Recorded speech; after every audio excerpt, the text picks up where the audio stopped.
बेटा इसके बारे में बताया था ETS के बारे में। जितने भी NaDH2 और FeDH2 होते हैं उनका अंतिम ऑक्सीकरण या ऑक्सीडेशन कहाँ पर आकर होता है?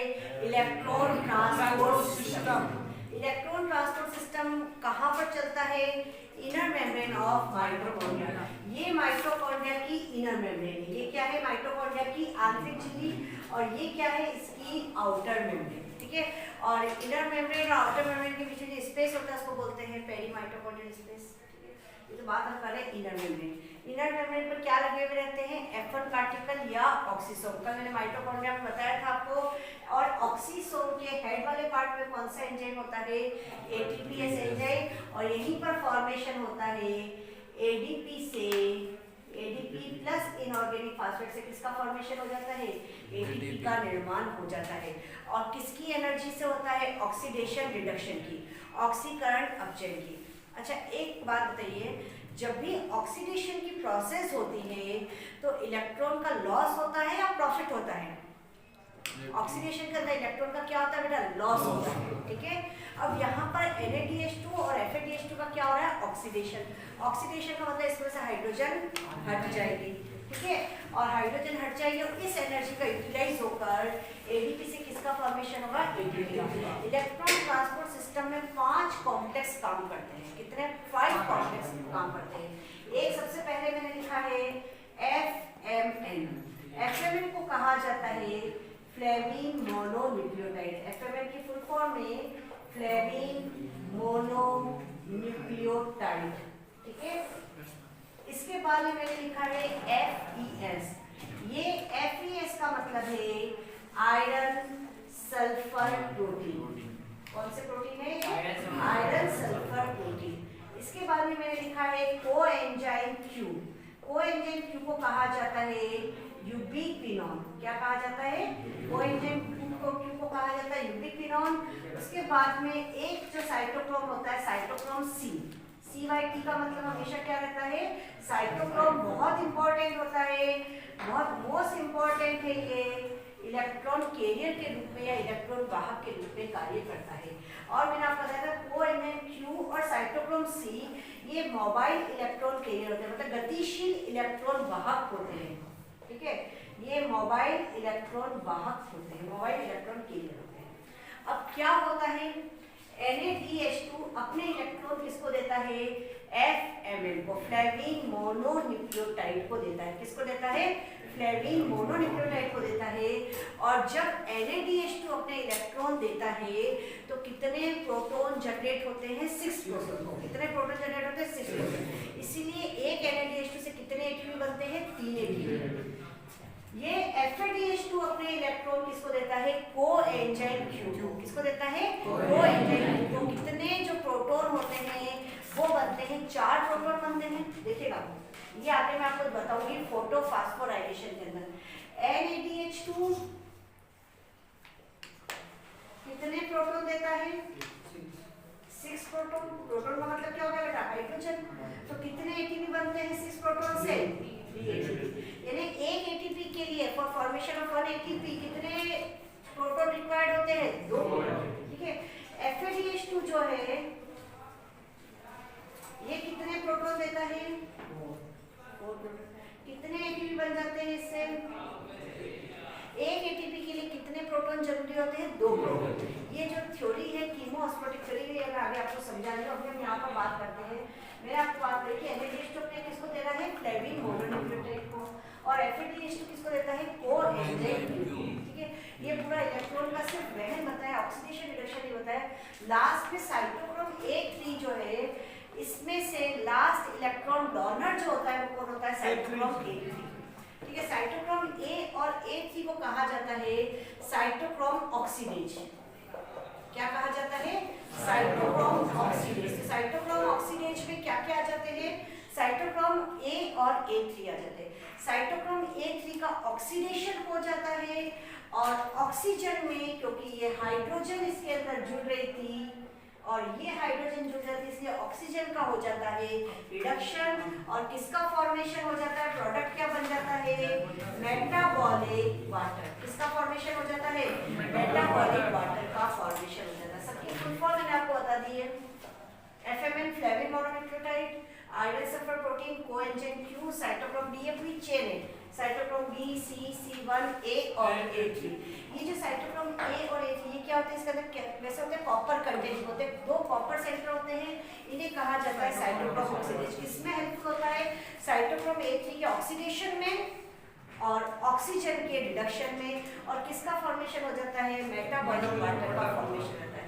और बाकी कॉम्प्लेक्स के नाम हैं जो आप याद रख सकते हो कि कॉम्प्लेक्स कौन कौन से, मैंने यही पढ़ रहे। कॉम्प्लेक्स 1 में FMN NADH2 डिहाइड्रोजनेस, कॉम्प्लेक्स 2 में कोएंजाइम Q और FADH2 डिहाइड्रोजनेस, और एक और मैंने एंजाइम आपको बताया था सक्सिनेट डिहाइड्रोजनेस। माइटोकॉन्ड्रिया में जितने भी प्रेस साइकिल के एंजाइम होते हैं वो सब कहां पर होते हैं? मैट्रिक्स में। सिर्फ एक को छोड़कर, जो एक कौन सा है? Succinate dehydrogenase. ये कहां पर होता है? इनर मेम्ब्रेन पर, आंतरिक झिल्ली पर पाया जाता है। कॉम्प्लेक्स 3 कभी पूछ लिया जाए, कॉम्प्लेक्स 4 और कॉम्प्लेक्स 5 होता है एटीपी सिंथेटेज या ATPase। ये था इलेक्ट्रॉन ट्रांसपोर्ट सिस्टम। नोट करना है बेटा इसको, ठीक है? फिर मैं इसके क्वेश्चन भी आपको सब लिखवा दूंगी कि ऑक्सीडेटिव फास्फोराइलेशन से टर्म देकर आपको सब कुछ लिखवा दूंगी, ठीक है? इसको नोट करना चाहते हो? कर दीजिएगा।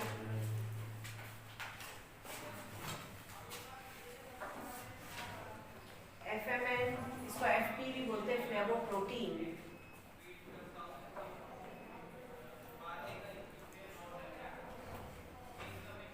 श्वसन श्रृंखला का अंतिम इलेक्ट्रॉन ग्राही है ऑक्सीजन। अंतिम इलेक्ट्रॉन ग्राही कौन सा बेटा? लिखा गया है श्वसन श्रृंखला का अंतिम इलेक्ट्रॉन ग्राही है ऑक्सीजन। श्वसन श्रृंखला का अंतिम साइटोक्रोम है साइटोक्रोम A3। दोनों क्वेश्चन लिखवा दूंगी बेटा, मैं जो नहीं बता पाऊंगा सारे नोट करवा दूंगी। साइटोक्रोम A3 का ऑक्सीकरण कौन सा एंजाइम करता है? एंजाइम के पीछे सफिक्स क्या होता है? एज, ठीक है? राइटिंग भी लगता है एज। साइटोक्रोम ऑक्सीडेज कौन सा एंजाइम करता है बेटा? Cytochrome oxidase. साइटोक्रोम ऑक्सीडेज के दो कंपोनेंट है, कौन कौन से? साइटोक्रोम A और साइटोक्रोम A3।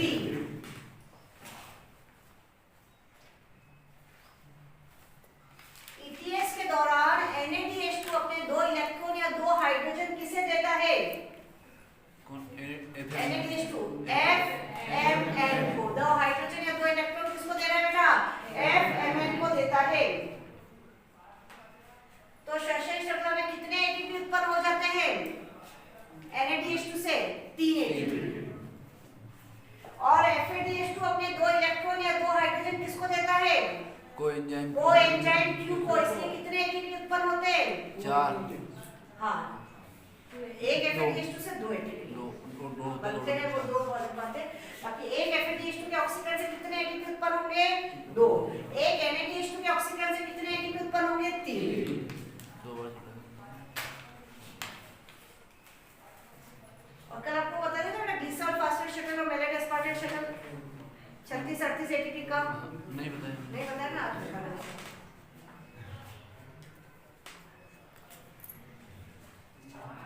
नाम कैसे पूछती हूँ? FMN के नीचे क्या है? NADH2 dehydrogenase. ये मैंने आपको बनाया ना टेनिस का रैकेट का आकार का ऑक्सीसोम, जहां पर कि ऑक्सीसोम के शीर्ष भाग में कौन सी क्रिया होती है? ऑक्सीडेटिव फास्फोराइलेशन, जिसको अभी मैं लिखवाऊंगी। ये आप नोट कर लोगे ना? फिर मैं सारी चीज जो आपको समझाएंगे उसको नोट भी करवाऊंगी कि क्या होता है ऑक्सीडेटिव फास्फोराइलेशन। एडीपी से एटीपी का निर्माण, और किसकी ऊर्जा से? ऑक्सीकरण अपचयन की ऊर्जा से।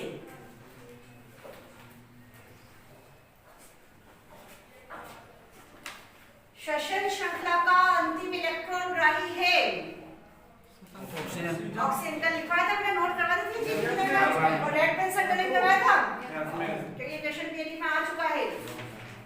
और साइटोक्रोम जो है, अंतिम साइटोक्रोम कौन सा है? A3। साइटोक्रोम A3 का ऑक्सीकरण किस एंजाइम की सहायता से होता है? Cytochrome oxidase. साइटोक्रोम ऑक्सीडेज के 2 कंपोनेंट कौन कौन से हैं?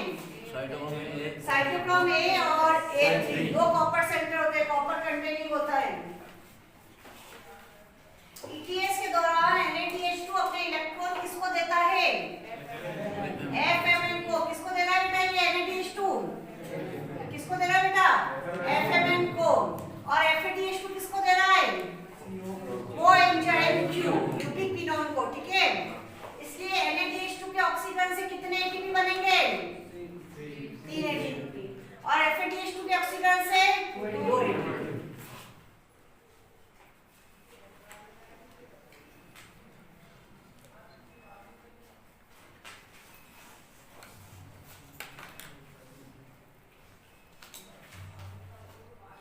ये क्या है ना आयन का मतलब इनर मेम्ब्रेन। माइटोकॉन्ड्रिया की झिल्लियां बनाई, ये इनर मेम्ब्रेन है, ये आउटर मेम्ब्रेन है।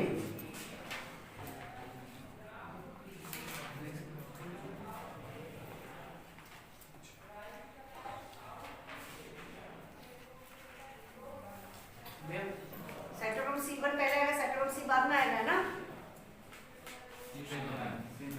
C1 हाँ बोलो। साइटोक्रोम C1 किसमें कौन से जो आपने पिछली बार C1 लिखवाया था। C1 और यहाँ पर C साइटोक्रोम है ना बेटा, इसका विश्लेषण श्रृंखला में। हाँ मैं बेटा C1 पर C फिर C1 ठीक है, तो मैं पूछ रहा था कॉम्प्लेक्स साइटोक्रोम C1 किसमें आएगा? साइटोक्रोम C1 कॉम्प्लेक्स 3 में। और C को नहीं लिया बेटा कॉम्प्लेक्स के अंदर, ये मोबाइल इलेक्ट्रॉन के लिए तो लिए नहीं हमने। कॉम्प्लेक्स किसमें आएगा? कॉम्प्लेक्स 4 में साइटोक्रोम A और H3। Complex 5 ATP synthetase 5 complex खाली कर रहे हैं।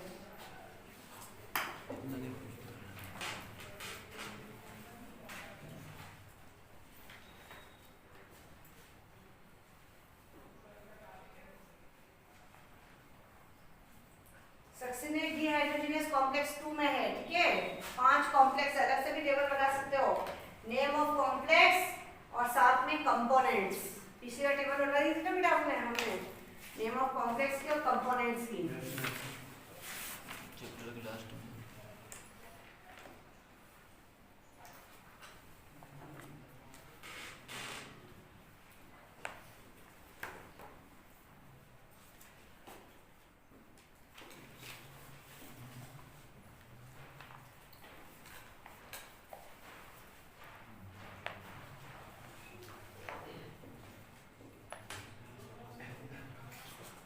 लास्ट में इलेक्ट्रॉन कौन देता है बेटा? साइटोक्रोम H3, जिससे ऑक्सीजन का हो जाता है रिडक्शन।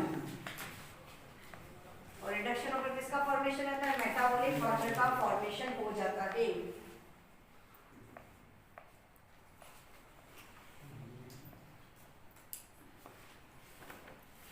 और कहां पर बनता है वाटर बेटा? इनर मेम्ब्रेन के अंदर पूरा भाग कौन सा होता है? मैट्रिक्स का। किसका भाग होता है? मैट्रिक्स का।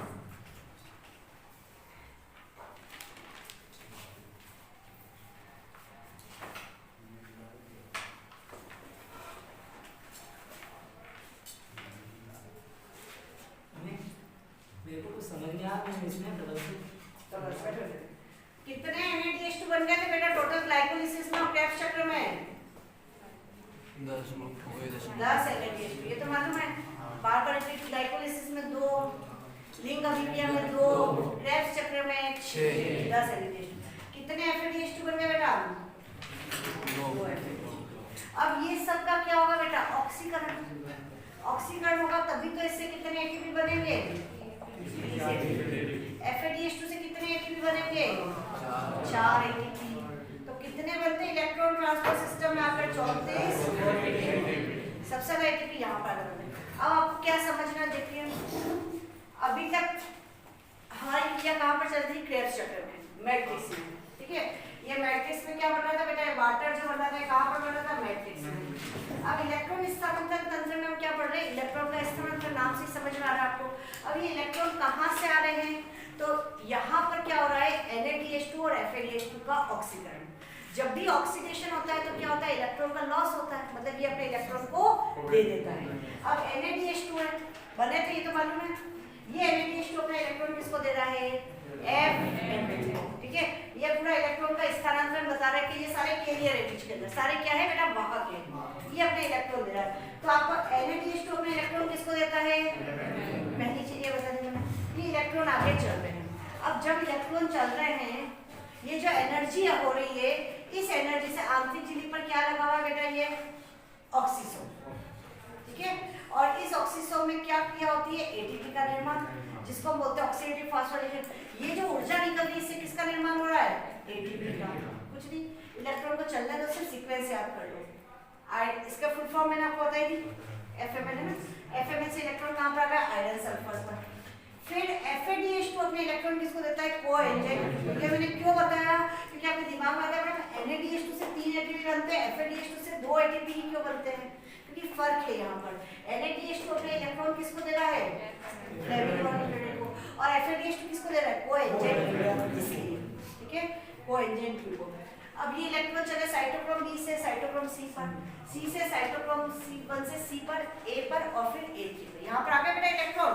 अब साइटोक्रोम A3 जो होता है, लास्ट इलेक्ट्रॉन डोनर जो होता है वो कौन होता है, साइटोक्रोम A3। ये अपना इलेक्ट्रॉन देता है, ये किसको लेता है एनर्जी को, ऑक्सीजन। इधर से आ जाता है हाइड्रोजन, ठीक है। ये तो इलेक्ट्रॉन को चला दिया था मैंने एक बार, ठीक है। और ये क्या चला बेटा, हाइड्रोजन। ये हाइड्रोजन यहाँ पर आ गया, ठीक है। अब ये हाइड्रोजन जो है ये किसके साथ में कंबाइन हो जाएगा, ऑक्सीजन के साथ, और क्या बन जाएगा, जल का निर्माण। तो जल का निर्माण तो हमने किसमें पढ़ा था, क्रेब्स चक्र के अंत में जल और CO2 का निर्माण होता है। तो CO2 तो बाहर निकाल ही दी थी हमने क्रेब्स चक्र में, साथ में मैट्रिक्स में क्या बना दिया बेटा, मेटाबॉलिक कार्बन। सिर्फ इलेक्ट्रॉनों का स्थानांतरण बताया है, और इसमें भी याद करने की चीजें बार बार मैंने लिखवा दी, रिपीट कर दी, और मैं उसको नोट भी करवा दी, उतना ही आपको याद कर लेना है। सीक्वेंस साइटोक्रोम की सही श्रृंखला, साइटोक्रोम ऑक्सीडेज जो है वो किसको प्रेरित कर रहा है, साइटोक्रोम A3 का ऑक्सीकरण और ऑक्सीजन का अपचयन, ठीक है। क्योंकि इसमें हाइड्रोजन जुड़ जाएगा तो इसका क्या हो जाएगा, अपचयन, रिडक्शन। और साइटोक्रोम A3 से निकल रहा है, इसलिए इसका क्या हो जाएगा, ऑक्सीकरण, ठीक है। और मैंने आपको बताया साइटोक्रोम ऑक्सीडेज में क्या क्या सम्मिलित है, तो A और A। अब ये चीजें मेरे को लिखवा लिया, तो लिखवा दूंगी सारे क्वेश्चन के लिए, फिर भी आप इसको पूछना हो तो पूछ लीजिएगा, आगे बात समझ। तो लिखवा दूं बेटा कुछ चीजें में, पहला क्वेश्चन कल अगर लिखवा दिया तो वापस बोल देना मैडम ये पॉइंट लिखवा दिया, फिर से रिपीट ना हो। श्वसन श्रृंखला का अंतिम इलेक्ट्रॉन ग्राही है, हो गया, ठीक है। उसका देखो श्वसन श्रृंखला का अंतिम साइटोक्रोम है, साइटोक्रोम है, श्वसन श्रृंखला है ये भी, तो देखो श्वसन श्रृंखला का अंतिम साइटोक्रोम है, लिखा गया था ये भी। नेक्स्ट लिखिएगा, साइटोक्रोम A3 का ऑक्सीकरण करता है, साइटोक्रोम A3 का ऑक्सीकरण करता है, या तो साइटोक्रोम A3 का ऑक्सीकरण ब्रैकेट में कर देना, ऑक्सीजन का अपचयन, इसका ऑक्सीकरण होगा और इसका क्या होगा, रिडक्शन, ठीक है। और ऑक्सीजन का अपचयन,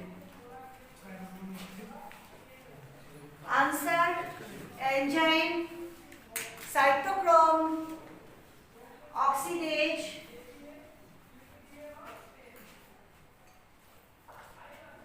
ठीक है। नेक्स्ट क्वेश्चन लिखिएगा, आंसर है साइटोक्रोम ऑक्सीडेज, ठीक है। फिर लिखिएगा साइटोक्रोम ऑक्सीडेज के दो कंपोनेंट हैं, साइटोक्रोम ऑक्सीडेज के दो घटक हैं,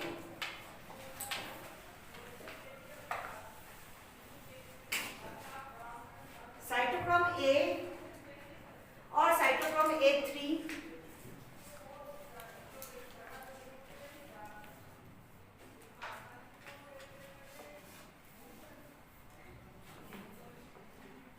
नेक्स्ट देखिएगा, ETS के दौरान NADH2 अपने इलेक्ट्रॉन देता है, ETS के दौरान NADH2 अपने इलेक्ट्रॉन देता है,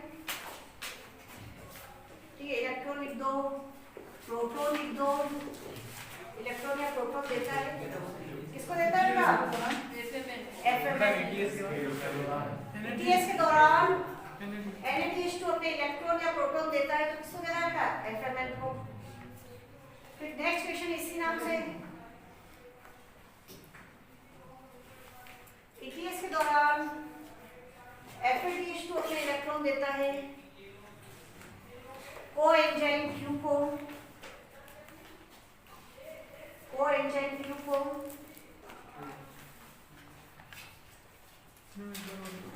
इलेक्ट्रॉन और प्रोटॉन भी देते हैं। हाँ इलेक्ट्रॉन प्रोटॉन दोनों ही देंगे बेटा। ठीक है, FADH2 अपने किसको दे रहा है बेटा? कोएंजाइम Q को लिखा दिया। फिर क्वेश्चन लिखना, एक FADH2 के ऑक्सीकरण से, एक FADH2 के पूर्ण ऑक्सीकरण से कितने ATP अणु बनते हैं? एक FADH2 अणु के पूर्ण ऑक्सीकरण से कितने ATP अणु बनते हैं? कितने बनेंगे? सेम क्वेश्चन NADH2 के लिए लिख लो। एक NADH2 के पूर्ण ऑक्सीकरण से कितने ATP अणु बनते हैं? 3 ATP। ठीक है, फिर लिखेगा एडवांस करके एक ATP के निर्माण के लिए कितने प्रोटॉन की आवश्यकता होती है? 2। एक ATP के निर्माण के लिए कितने प्रोटॉन की आवश्यकता होती है? 2। फिर ये लाइन लिख देना तो समझ में आ जाएगा क्या चीज में लिखाना चाह रही हूँ। बेटा ये तो लिखा नहीं जाती है तो क्लियर है बेटा। कॉम्प्लेक्स 1 में क्या आ रहा है ये याद करने में इजी, इसलिए ऐसा बता दिया बेटा। कॉम्प्लेक्स 2 में क्या आ रहा है, कॉम्प्लेक्स 3 में क्या आ रहा है, कॉम्प्लेक्स 4 में क्या आ रहा है और कॉम्प्लेक्स 5 में क्या आ रहा है। ये तो क्लियर है बेटा, इसका तो क्वेश्चन बनाना नहीं है, समझ में आई है बहुत अच्छी तरह से। हटा दो इसको बेटा। कॉम्प्लेक्स 5 ATP सिंथेटेज ATPase आप फुल फॉर्म रहने दूंगी तो इतना से स्पेस चाहिए मुझे तो बेटा।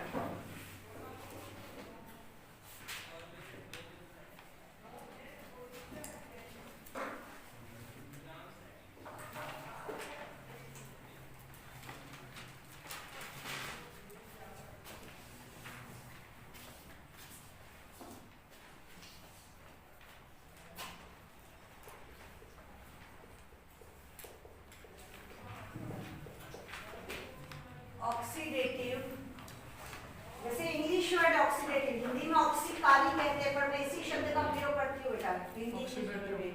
ऑक्सीडेटिव फास्फोराइलेशन, हिंदी में फास्फोरिलीकरण कहते हैं। अगर आप कहो तो मैं हिंदी शब्द लिख देती हूँ पर आप याद रखिएगा oxidative phospho.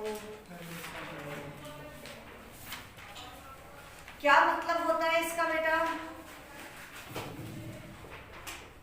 ADP plus inorganic phosphate. Organic phosphate inorganic है। ADP से किसका निर्माण हो रहा है? ATP का। ADP में फास्फेट जुड़ रही है, फास्फोराइलेशन। ठीक है, अब इसके लिए वर्ड कौन सा यूज किया है हमने? ऑक्सीडेटिव, यानी कि जो ऑक्सीडेशन होता है, ऑक्सीकरण होता है और जो अपचयन होता है उसकी ऊर्जा से किसका निर्माण होता है? इसको हम क्या बोलते हैं?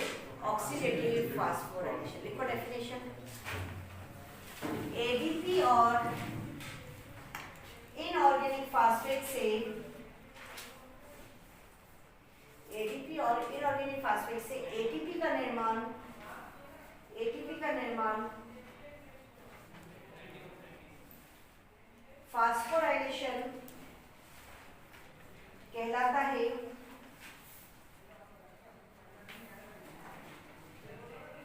तथा इसमें ATP का निर्माण फास्फोराइलेशन कहलाता है तथा इसमें ऑक्सीकरण अपचयन की ऊर्जा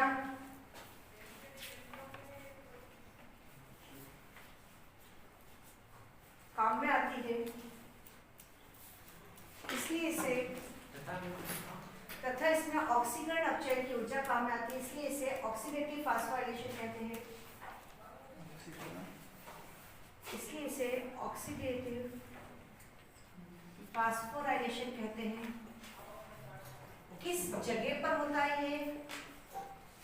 ऑक्सीसोम। कहां पर होती है क्या बेटा? ऑक्सीसोम। लिख दो साइड ऑक्सीसोम।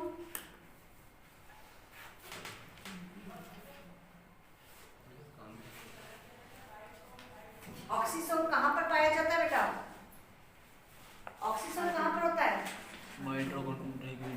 माइटोकॉन्ड्रिया की आंतरिक झिल्ली। ऑक्सीसोम कहाँ पर होता है बेटा?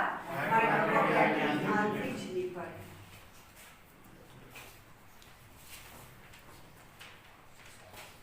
फिर लिखिएगा इस क्रियाविधि को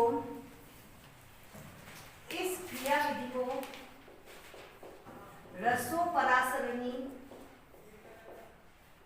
परिकल्पना द्वारा समझाया गया है, जिसे पीटर मिशेल ने दिया था। ये जो एटीपी का निर्माण हो रहा है इसको किस परिकल्पना द्वारा समझाया गया? रसोपरासरणी परिकल्पना द्वारा समझाया गया, जिसे पीटर मिशेल ने दिया है।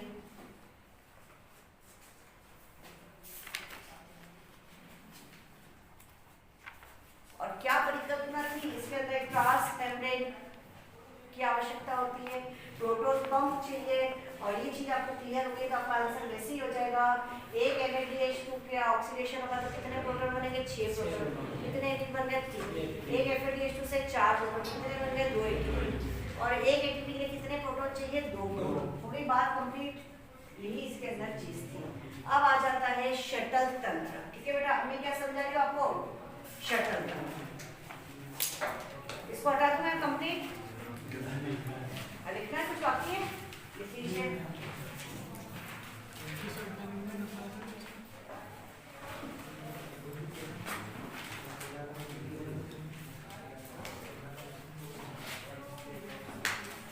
इसको हटा दे, क्या बता दो आपको? ये हटा दूं मैं? फुल फॉर्म सबकी नोट है? फुल फॉर्म सक्सिनेट डिहाइड्रोजिनेज को हटा दिया जाए। एक ही एंजाइम या माइटोकॉन्ड्रिया की आंतरिक झिल्ली पर पाया जाता है। कॉम्प्लेक्स को हटा दूं मैं? साइटोक्रोम ऑक्सीडेज, जिसमें साइटोक्रोम A है, साइटोक्रोम A3 है। कॉम्प्लेक्स 5 में, और ये कितने NADH2 बनते हैं कुल? इनका ऑक्सीकरण होता है 10, और कितने FADH2 का? 2। टोटल 34 कहां पर आकर एटीपी में बनते हैं? इलेक्ट्रॉन ट्रांसपोर्ट सिस्टम में। रसोपरासरणी परिकल्पना किस वैज्ञानिक द्वारा दी गई? एटीपी संश्लेषण के लिए किसकी आवश्यकता होती है? एक तो मेम्ब्रेन, ठीक है, ट्रांस मेम्ब्रेन की, एक प्रोटॉन पंप की आवश्यकता होती है। एक प्रोटॉन पंप, मैंने आपको जो मेन चीज थी पूरी परिकल्पना में वो आपको समझा दी डायरेक्टली, आपको समझ में आ जाएगा। जैसा क्वेश्चन बनता है वो सारी चीजें आपको बता दी। ऑक्सीडेटिव फास्फोराइलेशन का मतलब समझा दिया। कहां पर होता है? माइटोकॉन्ड्रिया में। माइटोकॉन्ड्रिया में कहां? Inner membrane. इनर मेम्ब्रेन पर किस जगह पर? F1 particle. और डिटेल रहता है F1 के शीर्ष भाग में। हो गया साहब? अब एक आता है बेटा शटल तंत्र। शटल सुनते हो बेटा बैडमिंटन में, है ना? जब आप खेलते हो तो जो शटल होती है इधर से उधर जाती है। शटल मतलब एक वाहक है। क्या होती है शटल? एक वाहक। देखो क्रेब्स चक्र में जितने NADH2 बने थे, जितने FADH2 बने थे, वो तो सीधे कहां पर थे? माइटोकॉन्ड्रिया में। ग्लाइकोलिसिस में हमारे पास में कितने NADH2 बनते हैं? 2 NADH2। ग्लाइकोलिसिस की क्रिया कहां पर चलती है? साइटोप्लाज्म में। अब साइटोप्लाज्म से इसको कहां पर आना पड़ता है? माइटोकॉन्ड्रिया में। अब आने के लिए किसी गाड़ी की जरूरत होगी भाई, ऐसे तो आ नहीं जाएगा, है ना? तो वो जो गाड़ी है, जो वाहक है, जो उसको लेकर आएगा, उसे क्या कहा जाता है? शटल। आगे बात समझ? किसको लाना है? ग्लाइकोलिसिस के 2 NADH2 उसको लेकर आना है। कहां पर लाना है? माइटोकॉन्ड्रिया में। माइटोकॉन्ड्रिया में लाना तो क्या होगा बेटा? गाड़ी। ये जो गाड़ी है इसकी जरूरत, उसको हम क्या बोल रहे हैं? शटल। ठीक है, जिस शटल से आएगी। अब ये शटल जो होता है, हम 2 कोशिका की बात करते हैं। एक कोशिका होती है प्रोकैरियोटिक, हम पढ़ेंगे कोशिका के चैप्टर में, जिसमें कि वास्तविक केंद्रक अनुपस्थित होता है, प्रिमिटिव न्यूक्लियस होता है। तो प्रोकैरियोटिक में तो शटल तंत्र अनुपस्थित होता है। क्या बेटा? होता ही नहीं है। ठीक है, इसलिए हमेशा प्रोकैरियोटिक कोशिका की जब भी हम बात करेंगे तो एक ग्लूकोज से कितने एटीपी बनेंगे? क्योंकि इसमें कोई शटल मैकेनिज्म नहीं होता। इसलिए प्रोकैरियोटिक कोशिका में हमेशा एक ग्लूकोज से कितने अणु बनेंगे? 38। अब जब हम बात करते हैं यूकैरियोटिक कोशिका की, तो यूकैरियोटिक कोशिका में आपके दिमाग में आता होगा कभी 36 कभी 38, ये क्या चक्कर है ना? कभी 36 या कभी, ये क्या बात है? तो ये बाद इसी शटल की बात होती है। यूकेरियोटिक कोशिका में दो प्रकार के शटल चलते हैं, ठीक है। यूकेरियोटिक कोशिका में दो प्रकार के शटल चलते हैं। इसको हटा दो बेटा नीचे वाले को। एक शटल होता है इसमें ग्लिसरॉल फॉस्फेट शटल,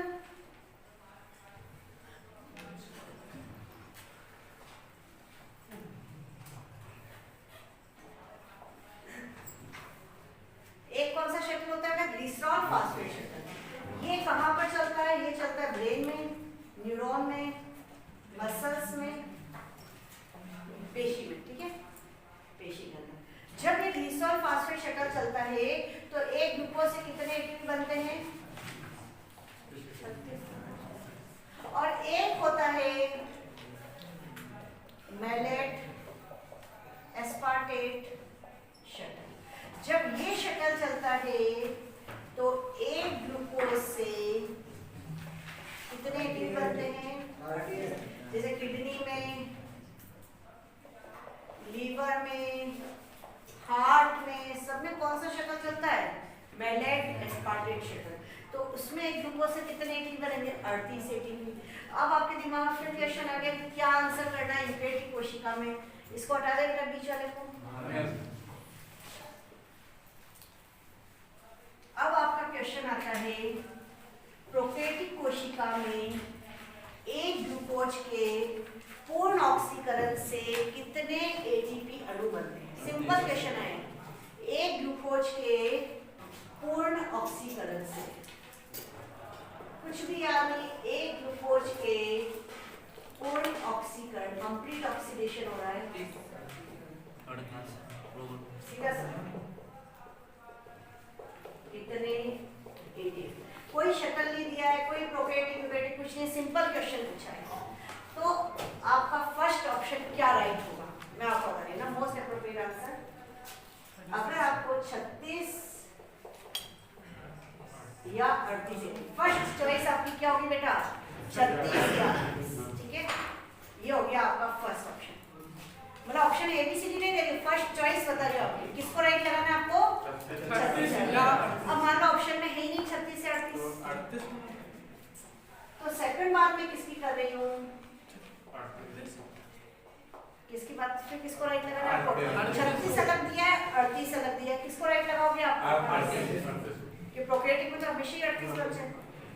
अब ना 36 दिया है ना 38, मतलब एक कंडीशन और आ सकती है। नहीं, अब अगर क्वेश्चन आपका किस पर पूछा गया है, पर्टिकुलर नाम लेकर, यूकेरियोटिक कोशिका में ग्लिसरॉल फॉस्फेट शटल के माध्यम से कितने एटीपी बनेंगे, तब आपका आंसर क्या आएगा? तब क्या आएगा? 36 पर पूरा क्वेश्चन देना पड़ेगा उनको। अगर आपको 36 आंसर लगाना है, या तो 38 हो ही नहीं, अगर 38 है ही नहीं ना, 36 या 38 का ऑप्शन है और एक ग्लूकोज का पूरा ऑक्सीकरण दिया है, 36 लगा नहीं है बिना डाउट के। दोनों नहीं होगा, मतलब क्या नहीं होगा? 36 नहीं और 38 नहीं होगा, तो फिर क्वेश्चन दूसरा होगा। क्वेश्चन होगा माइटोकॉन्ड्रिया में वाइब्रेशन से कितने एटीपी बनेंगे? 30। या क्वेश्चन होगा 40 पर, मतलब 2 को खर्च करेगा ही नहीं स्टार्टिंग वाले, और सिर्फ बनाएगा तो 40 हो जाएगा। पर यही क्वेश्चन आपके लिए 2 बार क्वेश्चन आया था और 2000 दोनों बार क्वेश्चन इस पर आया था एक ग्लूकोज के पूर्ण ऑक्सीकरण से। और फिर भी आप चाहोगे तो मैं आपको इसके सारे क्वेश्चन लिखवा दूंगी जितने एटीपी के, अगर इतना भी नहीं समझ में आएगा तो सब कुछ लिखवा दूंगी, सब लिखवा दूंगी। ये चीज लिखनी है पहले।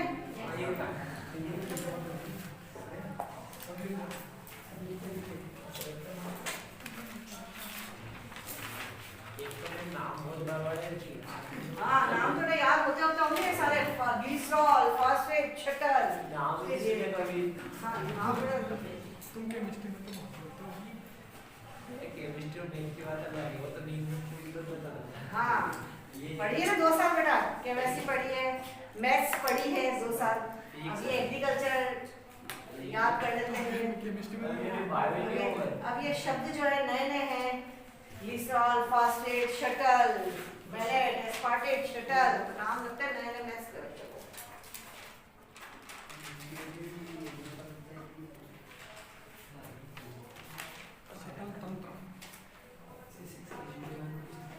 मैलेट एस्पार्टेट में नेट गेन कितने एटीपी का होता है?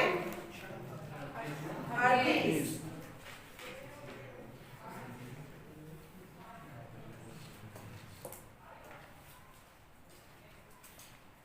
प्रोकैरियोटिक में नेट गेन कितने एटीपी का होता है? प्रोकैरियोटिक में 38 का, और यूकैरियोटिक में 36 या 38। बहुत इंपॉर्टेंट चीज है बेटा।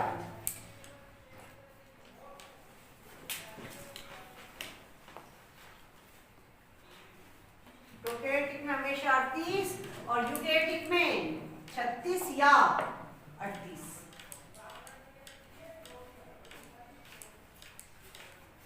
आपने कैसे कर दिए?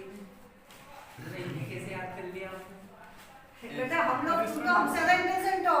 हम तो एक ही सब्जेक्ट पढ़ते हो, तुम 6 सब्जेक्ट पढ़ोगे। भाई पीएटी हमारा तो एक ही सब्जेक्ट पढ़ रहे हैं, हम लोग क्या पढ़ते हैं बेटा? बायो, उसका नॉलेज है। तुम लोगों का नॉलेज कितना ज्यादा है। तुम लोग फिजिक्स पढ़ते हो, तुम लोग मैथ्स पढ़ते हो, तुम लोग केमिस्ट्री पढ़ोगे, तुम लोग एजी 2 पढ़ोगे, तुम लोग एजी 3 पढ़ोगे। तो नॉलेज किसका ज्यादा होगा बेटा? तुम्हारा। हमारा तो तुमसे 6th नंबर मतलब जो है, छठा भाग है तुम्हारे नॉलेज का। तुम तो इतने प्रकांड विद्वान बन जाओगे पीएटी करते करते। 6 सब्जेक्ट ही जाता हो। अगर तुम्हें भी 8 सब्जेक्ट पढ़ना पड़े सिर्फ, तो तुम बैठोगे मैडम आप यहाँ बैठो और हम यहाँ पर आ जाए, है ना? अगर तुम्हें एक ही सब्जेक्ट पढ़ना पड़े तो एक सब्जेक्ट पढ़ना तो बेटा उसमें तो मास्टरी होती है। भाई एमएससी का मतलब ही क्या है? Master of science. और एमएससी अपना किसमें बेटा? बॉटनी में। तो इसके तो मास्टरी होगी ना बेटा। अब तुम्हारा 6 सब्जेक्ट का है ना? 6 में बैचलर होगी, और बैचलर होते होते फिर तुम आगे मास्टर्स हो जाओगे। फिर तुम्हें एग्रीकल्चर करेंगे तो फिर मेरा ये इंस्टीट्यूट, ये तो नींद में भी उठा पूछ लो, याद है कहाँ पर है? हाँ पहले बेटा बैचलर 12th कर ली। 12th में हमें भी लगते होंगे बड़े बड़े उस समय, शटल और ये सब ज़्यादा पढ़नी पड़ती थी बायो उस समय। मतलब फिजिक्स भी ज़्यादा पढ़ी, लेकिन तुम लोगों से थोड़ी सी ज़्यादा पढ़ी 12th लेवल तक। पर जिसको नहीं पढ़ा गया 12th तक फिजिक्स थी। फिर बीएससी लेवल पर आए तो 2 सब्जेक्ट रह गए, बायो और केमिस्ट्री। फिर एमएससी लेवल पर आ गए तो जिसका आपका स्पेशलाइजेशन है ना, बॉटनी। अब जूलॉजी का फिर भी पढ़ाते पढ़ाते जूलॉजी की भी मास्टरी हो गई, है ना? नीट वालों को पढ़ा दिया, पीएमटी वालों को पढ़ा दिया। पहले एआई पीएमटी चलती थी तो उन स्टूडेंट्स को पढ़ा दिया, तो उसमें मास्टरी हो गई। क्योंकि कोचिंग्स में बायो एक ही टीचर पढ़ाते थे। हमारे भी यहाँ पर जब पीएमटी कोचिंग चलती थी तो बॉटनी और जूलॉजी दोनों ही पढ़ाते थे।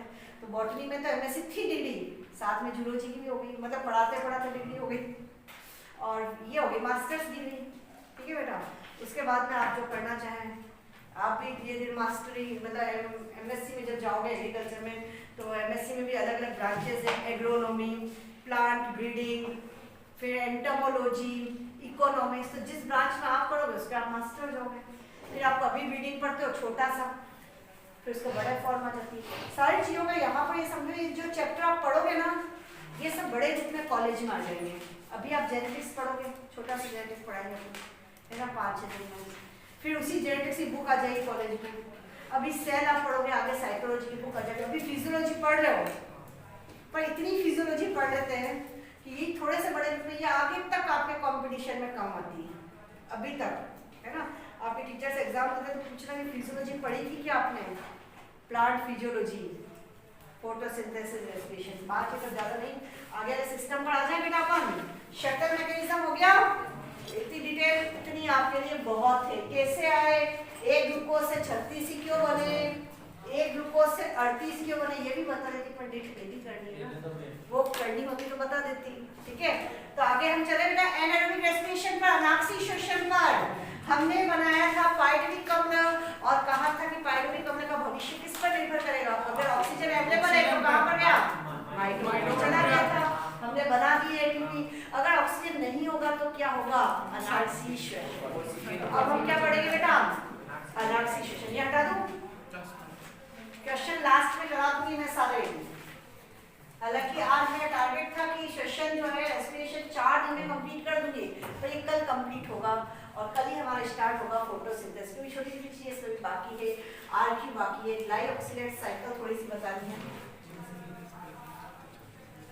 इतना बेटा टारगेट लेकर चलना पड़ेगा आपकी बार। हमें तो तैयारी आपके अप्रैल के एग्जाम के हिसाब से करनी पड़ेगी, है ना।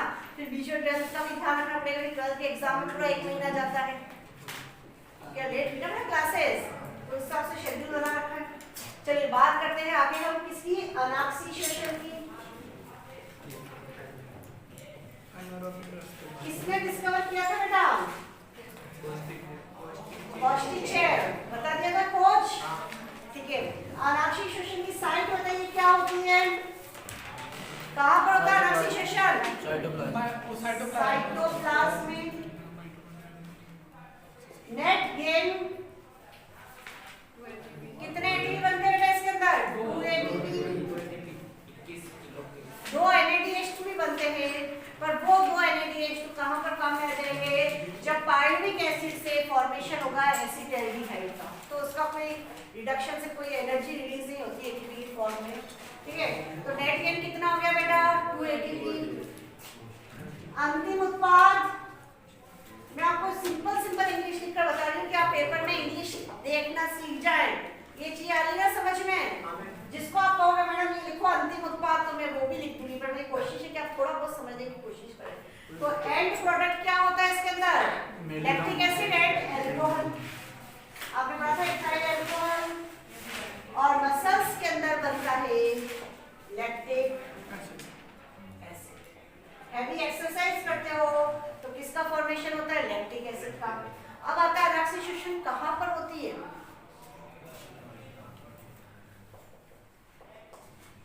कहाँ पर होती है बेटा, हमारी बॉडी के अंदर कहाँ पर होती है, पेशी। जब आप हैवी एक्सरसाइज करते हो तब ऑक्सीजन की सप्लाई नहीं हो पाती है, जब आप दौड़ रहे हो, रेस लगा रहे हो, तो ऑक्सीजन नहीं हो पाती समय की सप्लाई, तो कौन सा सेशन चलता है, अनाक्सीशन। तो आप देखते हो जब बहुत दौड़ते हो तो पेट जो होते हैं बिल्कुल भारी भारी से होते हैं, क्रैम्प्स बन जाते हैं, वो किस कारण से, क्योंकि इसमें क्या इकट्ठा हो जाता है, लैक्टिक एसिड, क्या एक्टिवेट हो जाता है, लैक्टिक एसिड। पेशी के अलावा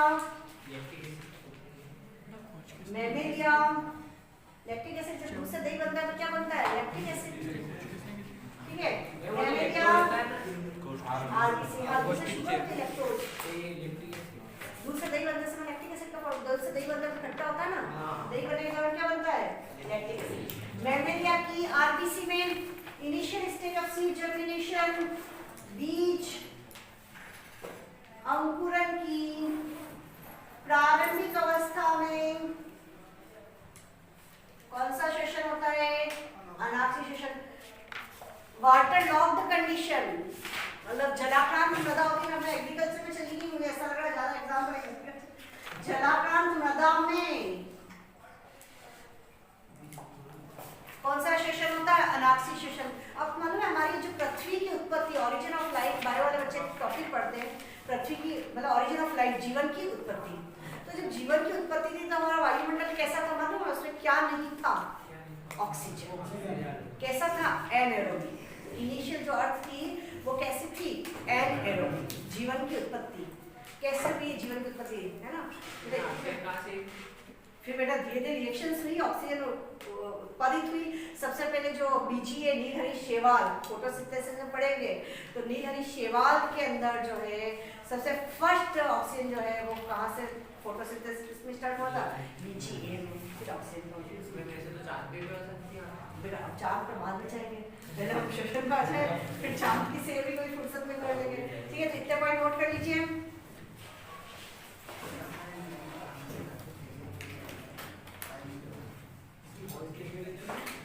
आइडिया आपका हो रहा है,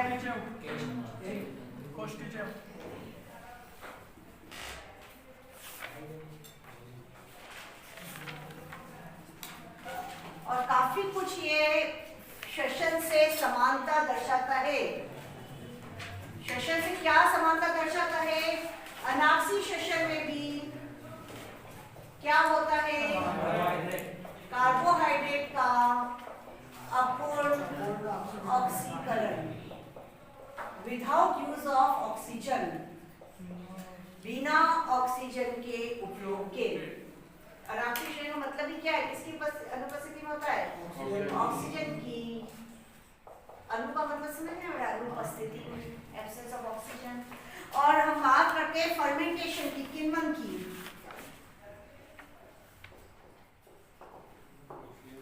तो किण्वन जो होता है और इसमें क्या फर्क होता है, किण्वन कैसे प्रस्तुत होती है, बाह्य कोशिकीय अभिक्रिया। किण्वन और इसमें फर्क क्या है, किण्वन कैसे अभिक्रिया होती है, बाह्य कोशिकीय, मतलब इसका जो सबस्ट्रेट होता है वो कहाँ पर होता है, कोशिका के बाहर। ठीक है, श्वसनी जो किण्वन में पदार्थ होता है वो कहाँ पर होता है, जिसका फर्मेंटेशन होता है वो कहाँ पर होता है, कोशिका के बाहर। इसमें पदार्थ कहाँ पर होता है, कोशिका के अंदर। वो पाइरुविक अम्ल बन गया था पेट के अंदर। ठीक है, बाह्य कोशिकीय अभिक्रिया। उसके बाद में किण्वन में कोई एटीपी नहीं बनती, नो एटीपी। किस फॉर्म में ऊर्जा किस फॉर्म में निकलती है, हीट के रूप में। ऊर्जा किस फॉर्म में बाहर निकल रही है, हीट की फॉर्म में बाहर निकल रही है एनर्जी। ये फर्क है किण्वन में और अच्छा अनाक्सीशेषण जैसे आप पढ़ोगे, अनाक्सीशेषण हमेशा किसका होता है, ऑक्सीजन की अनुपस्थिति में, पर किण्वन ऑक्सीजन की उपस्थिति में भी हो सकता है।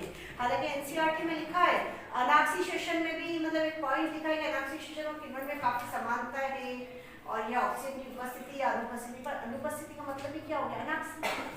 पर किण्वन जो है ये ऑक्सीजन की उपस्थिति में भी हो सकता है। जैसे आप इसके अंदर पढ़ोगे किण्वन में एसिटिक एसिड फर्मेंटेशन, तो किसके अंदर होता है बेटा, ऑक्सीजन की उपस्थिति। अब हम बात करते हैं अनाक्सीशेषण पर, मैं वापस या किण्वन पर हो गया अनाक्सीशेषण तो कंप्लीट। आपको रिलेशन पहले लिखकर बता दी थी मैंने, क्या बनता है, एथिल अल्कोहल बनता है, CO2 रिलीज होती है, अंतिम उत्पाद है अनाक्सीशेषण, अंतिम उत्पाद है तो एथिल अल्कोहल और CO2। किण्वन की बात कर लेते हैं, फर्मेंटेशन की बात कर लेते हैं। ठीक है, फर्मेंटेशन के कितने पॉइंट मैंने आपको बता ही दिया। किण्वन और इसमें समानता ही क्या है, किण्वन में भी क्या होता है, कार्बोहाइड्रेट का अपूर्ण ऑक्सीकरण। ठीक है, किण्वन में भी क्या हो रहा है, इनकम्प्लीट ऑक्सीडेशन हो रहा है।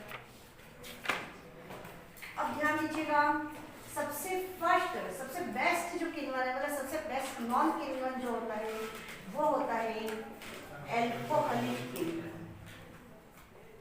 जिसमें कौन सा एंजाइम काम में आता है, जाइमेज, जिसको बुकनर ने खोजा था।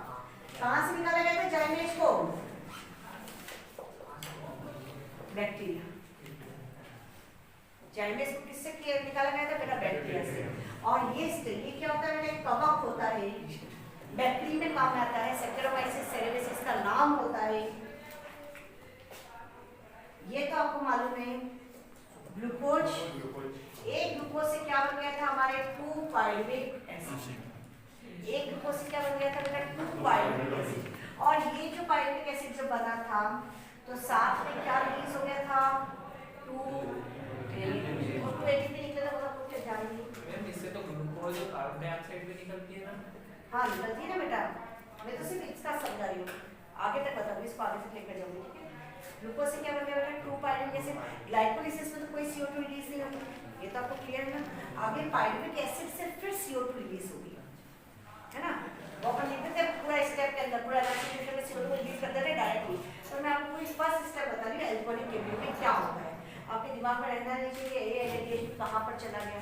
तो ये NADH जो होता है ये अपने इलेक्ट्रॉन, ये थोड़ा सा हटाना पड़ेगा बेटा, मैं रिएक्शन को आगे बढ़ाऊँ। आप नोट कर लीजिए पहले सारे बच्चे, उसके बाद में रिएक्शन को आगे बढ़ाऊँ।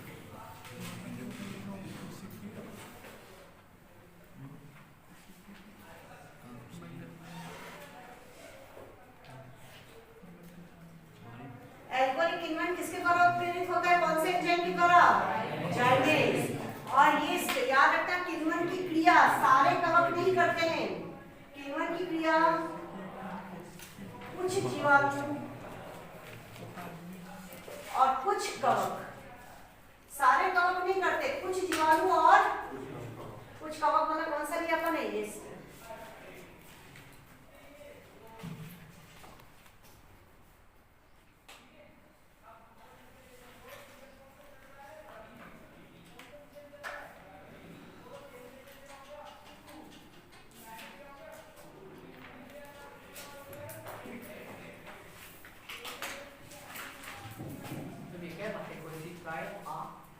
बाह्य कोशिकीय अभिक्रिया।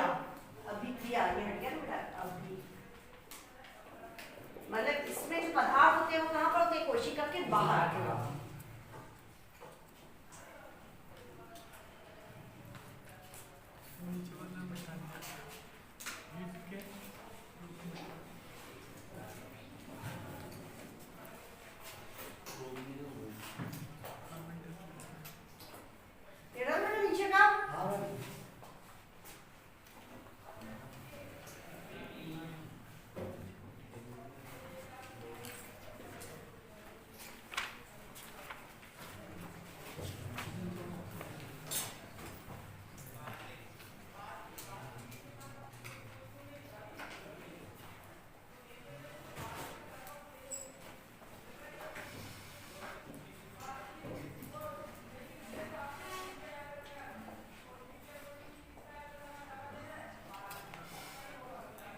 ठीक है, ये होती है पूरी अभिक्रिया। ये NADH2 है, ये अपने इलेक्ट्रॉन अपने हाइड्रोजन दे चुका है यहीं पर, ठीक है।